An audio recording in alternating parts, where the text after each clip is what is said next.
The Duke of Sussex is taking legal action against the government to allow him to pay for Metropolitan Police security for him and his family when they visit the UK. He and his wife Meghan Markle lost their taxpayer-funded police security after stepping back from royal duties in 2020. Now, Harry says he wants to visit his home country with Meghan and the two children, Archie and Lilibet, but needs to ensure that their safety is guaranteed. The application for a judicial rule follows a security incident in July 2021 when the Duke's car was chased by photographers as he left a charity event. A legal representative for Harry said the legal claim was filed in September to challenge the decision-making behind the security procedures, in the hopes that this could be re-evaluated for the obvious and necessary protection required.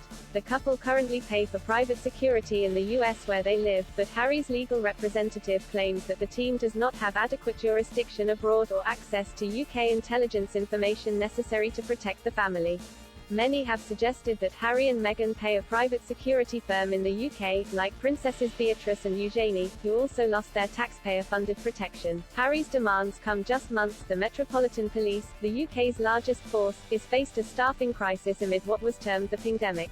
Last year, nearly 1 in 5 Met Police officers were absent from duty after being forced to self-isolate. In July 2021, two well-placed sources told the Daily Telegraph that 17% of officers in the force were off sick isolating. The absence rate was believed to have been the highest since the start of the pandemic. Little data about Met Police officers self-isolating has since been released.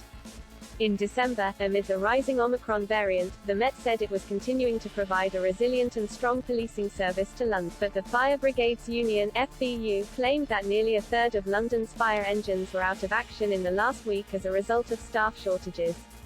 Because of the staff shortages, the government was forced to make the police exempt from self-isolation, but only if their employers specified their names and they were double-jabbed against COVID-19. Ken Marsh, chairman of the Metropolitan Police Federation, at the time said the force was massively struggling.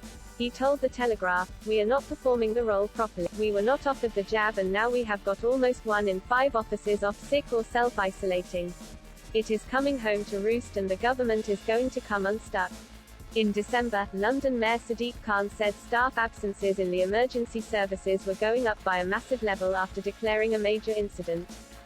When approached by Express.co.uk, the Metropolitan Police said, despite the challenges of COVID-19, the Met is continuing to provide a resilient and strong policing service to London.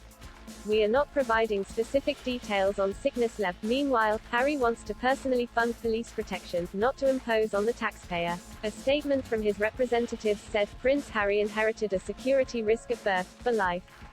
He remains 6th in line to the throne, served 2 tours of combat duty in Afghanistan, and in recent years his family has been subjected to well-documented neo-Nazi and extremist threats. His legal representative claimed that Harry offered to pay the costs of police protection in January 2020 at Sandringham. This was when talks over the Sussex's future role were being held. But the representative claimed the offer was dismissed.